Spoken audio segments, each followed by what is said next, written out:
perder peso e ganhar resistência, combinar duas coisas muito importantes. Primeiro, o treinamento da resistência cardiorrespiratória. A caminhada, corrida, natação, bicicleta são excelentes alternativas. E depois, você tem que incluir os exercícios de fortalecimento muscular.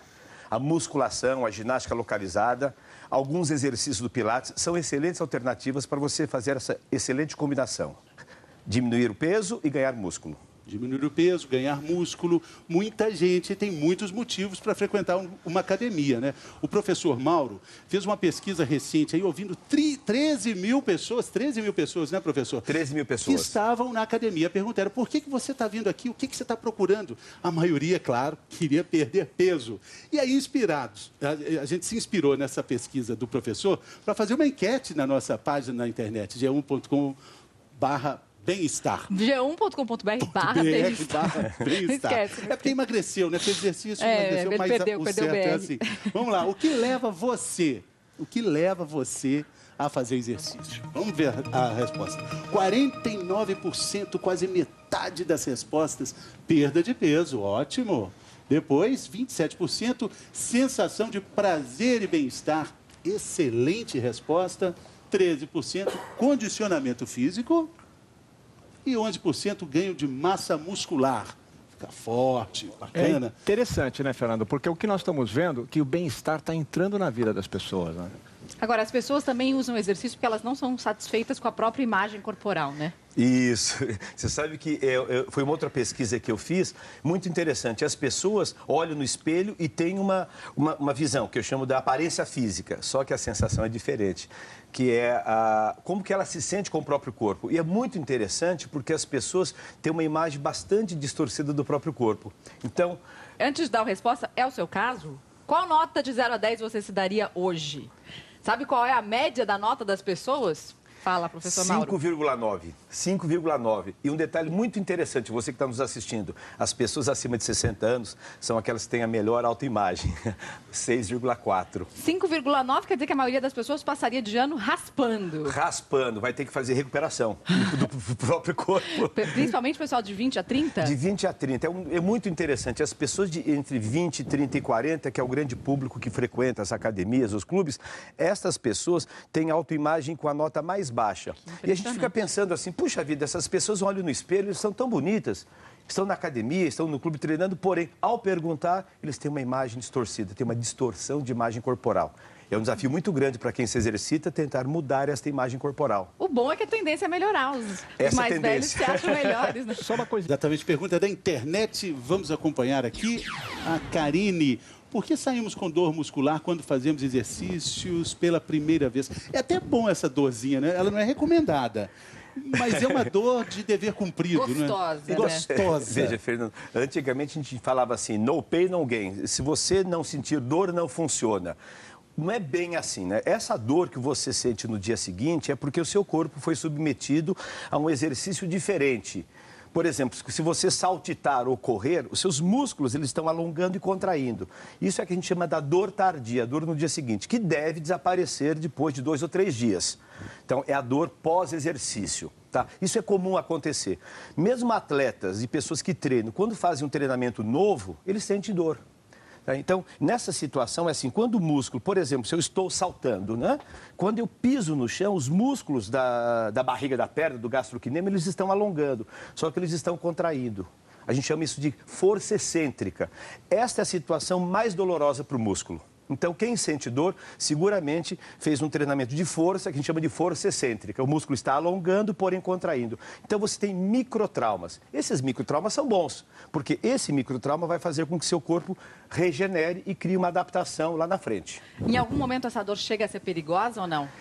Veja, é muito importante a gente analisar assim. A dor, no dia seguinte, se ela for muscular, 2, 3 dias ela desaparece. O que nos preocupa é quando é uma dor articular na coluna, que ela fica uma dor crônica. Então, você tem a dor aguda na hora do exercício, aquela sensação, e no dia seguinte. Se essa dor perdura por 3, 4, 5 dias e ela fica recorrente, tem que prestar atenção, procurar um especialista, porque provavelmente a dose do exercício foi excessiva.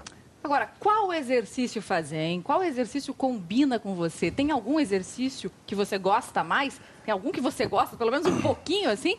Vamos ver para que servem os exercícios. Aqui está o nosso ranking dos exercícios hoje. Então, primeiro, vamos lá. A gente está falando aqui de um exercício que serve para emagrecer. Porque a maior parte das pessoas quer isso. Exatamente. Perder peso. Qual é o exercício que serve para emagrecer? Ó, Tá o nosso bonequinho lá fazendo uma aula de step. de step. Então, veja, você que quer emagrecer, os exercícios chamados aeróbios, o step, a caminhada, a corrida, a bicicleta, aqueles exercícios que solicitam uma grande quantidade de oxigênio. Aumenta a frequência cardíaca, aumenta a frequência respiratória. E eles têm um alto gasto calórico. E esses exercícios, eles utilizam a gordurinha como fonte de energia. Os aeróbios são excelentes. Agora, você pode combinar também com os exercícios de força. Comece com os exercícios aeróbicos, ou step, ou caminhada, ou corrida, aquele que você mais gosta, que aumenta a frequência cardíaca, que mobiliza as gordurinhas como fonte de energia. Essa é a ideia. Isso é bom, hein? Agora, tem muita gente que usa exercício físico para relaxar, para esquecer o trabalho, para esquecer o marido em casa, as preocupações com os filhos e tal. Qual é o exercício ideal para relaxar? Se é o seu caso, você pode fazer... As técnicas de alongamento, os alongamentos são excelentes. Veja, quando o seu músculo fica tenso por alguns fatores, estresse emocional, a tendência, Mariana, é seus músculos ficarem tensos e contraídos. Então, você precisa fazer o quê? Dar estímulo para que ele relaxe. Então, as técnicas de alongamento, alongamentos suaves. Existem os alongamentos para melhorar a performance. Esses provocam dor também. Às vezes as pessoas fazem uma aula de alongamento e sentem dor no dia seguinte. Aquela dor que a gente falou. Porque o alongamento intenso, forte, ele provoca também microtraumas. Daí você não relaxa tanto. Não, aí não relaxa. Aí você acaba ficando tenso. Então, os alongamentos são muito importantes. Outras técnicas, a massagem, os exercícios respiratórios. Agora, é interessante, tem pessoas que relaxam correndo e fazendo musculação. Exatamente, fazendo exercício aeróbico. Exatamente. Ele está muito tenso, então ele precisa relaxar emocionalmente. Então, ele provoca um estresse no seu corpo, aumenta a produção das beta-endorfinas e sai lá relaxado, fadigado e relaxado. Mais um exercício, é o seu caso? Você quer corrigir a sua postura? Tá com uma postura meio assim, acabada, detonada? Qual é o exercício ideal para quem quer ficar... Ó, o Deli até se corrigiu ali na cadeira. Vamos ver. Quem é que não quer ficar com uma postura melhor, né? Pode ser? Olha, Mariana, a yoga é uma excelente alternativa, as posturas. O que acontece com a postura? Né? Os seus músculos ficam encurtados e tensos, então você se fecha. O que eu preciso fazer? Alongar e fazer o ajuste postural. Yoga, pilates, aulas de alongamento e um detalhe, muitas vezes a pessoa tem uma alteração postural porque tem um músculo que está fraquinho, então ele precisa fortalecer também. Por isso que a yoga, o pilates, eles combinam essas duas situações. São excelentes para você melhorar a postura. Existem as terapias corporais do tipo RPG, aí já são técnicas específicas no aspecto Mauro, terapêutico. Oi. Para te orientar, te dar uma dica. E é legal você fazer avaliação física também, não? A avaliação é fundamental. Hoje a gente usa avaliação física, avaliação postural, avaliação ergométrica. Nós temos feito a avaliação funcional e nós descobrimos, Mariana, um aspecto muito interessante. 80% das pessoas que entram nas academias não têm os padrões básicos de movimento. Eles têm dificuldades para agachar, para avançar.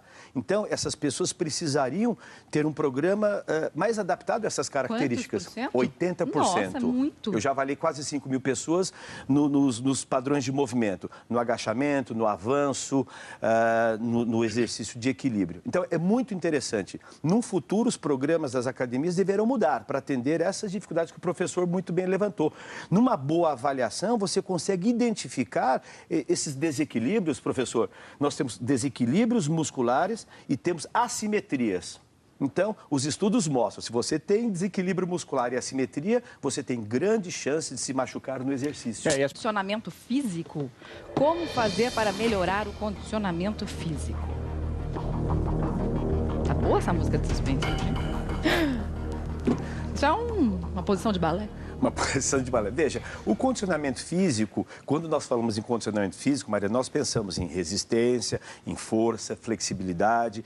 Para os idosos, a coordenação motora. Com o passar do tempo, o nosso cérebro ele vai desligando nas conexões nervosas. Então, quando eu penso em condicionamento físico, dependendo da idade, eu penso também na coordenação motora. Por isso que dançar, hidroginástica ajudam bastante no condicionamento físico. Então, você combinar os exercícios de fortalecimento. Se você tem ideia que seu condicionamento físico está mais baixo na resistência cardio, trabalhe o coração. Se você percebe que é estética e você precisa melhorar o condicionamento físico nos músculos, faça musculação. Mas combine. O segredo para o condicionamento físico é combinar técnicas, tá? Esse é um bom exercício. Nós estamos aí percebendo uma preparação para fazer um agachamento, um avanço ou um polichinelo, que são bons exercícios de condicionamento físico. E uma dica para você hoje, os personal trainers, as academias, os programas de condicionamento físico usam o Circuit Training, que é um programa que combina vários exercícios numa mesma sessão de treino. Você treina o coração, você treina os músculos e você treina a flexibilidade numa mesma dinâmica. É uma boa alternativa. E também essa. dá para fazer em casa, né, Delia? São estimulantes. Nós já fizemos aqui no programa com vocês, né? Circuito, É o né, circuitinho, o Delia? mini É circuito, 3 aparelhos, um pouquinho de polichinelo. Você vai, volta, isso daí vai te devolvendo a condição. O negócio é você começar a aprender a fazer sozinho. E é importante, lembrando que o balé é apenas uma sugestão, porque não ficaria bem, por exemplo, eu e você, Delia, fazendo balé com aquelas roupas todas. Balé, dança, exercícios que vão melhorar o condicionamento físico. Eu né? discordo, Fernando. Sabe Boa, por quê? Você já Delia. dançou bem. Eu tenho dançado também, até Balé? porque eu tô velhinho. Não, balé? Se eu dançar, não pode. Você não precisa Não, tô dançar com essa perguntando balé, roupa. Delia, falando Mas você assim, pode não- fazer Não, tudo bem. pliezinho, uma posição Tá de bom. bailarina Então tá bom. sem o Delia mudar tá as falando, características. então tá bom. Depois nós vamos fazer um exercício de balé. Tá bom. Vamos lá, você tem hipertensão, colesterol alto e problemas com diabetes? Qual é o exercício indicado para você?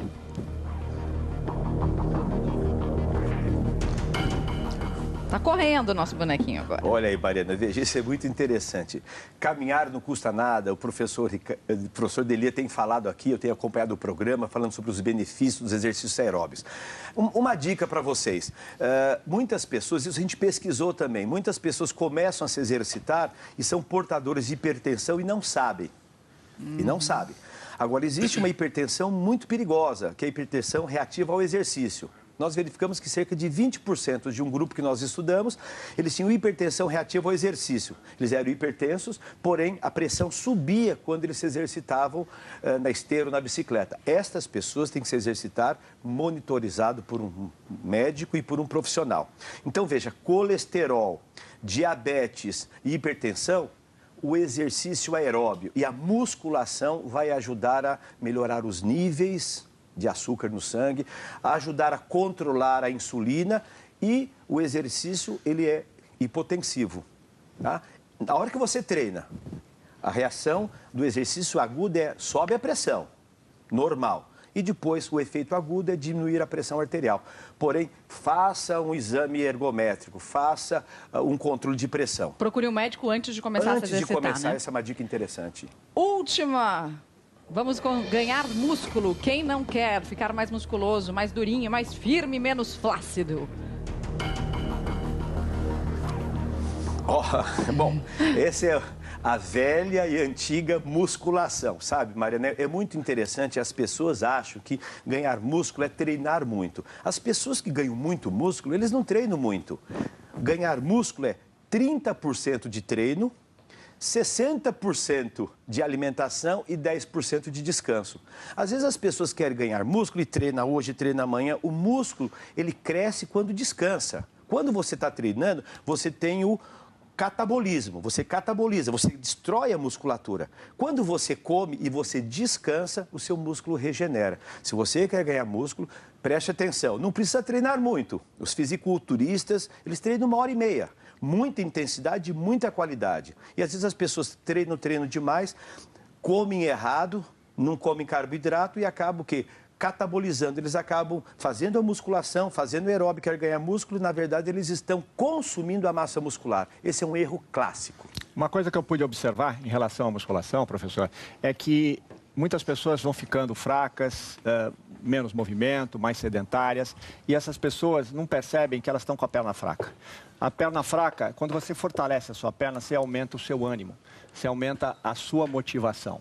Isso é muito interessante, é engraçado, né? E essa agora, cada vez mais se estuda a ligação da cabeça com o corpo, a ligação do benefício de você fazer um trabalho corporal, a musculação, e você começa a ter mais ânimo, e depois você vê que com perna forte, todos os convites.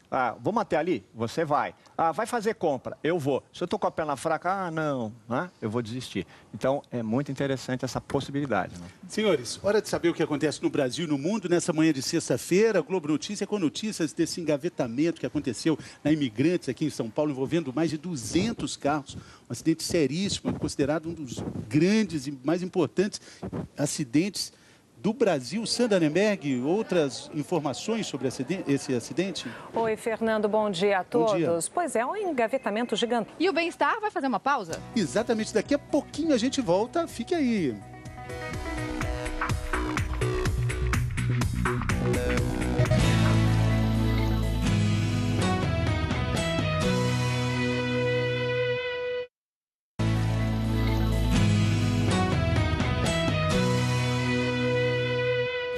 Saúde, estamos de volta. Hoje estamos acompanhando excepcionalmente esse acidente que aconteceu ontem na hora do almoço aqui em São Paulo, na Imigrantes, que liga São Paulo ao litoral santista.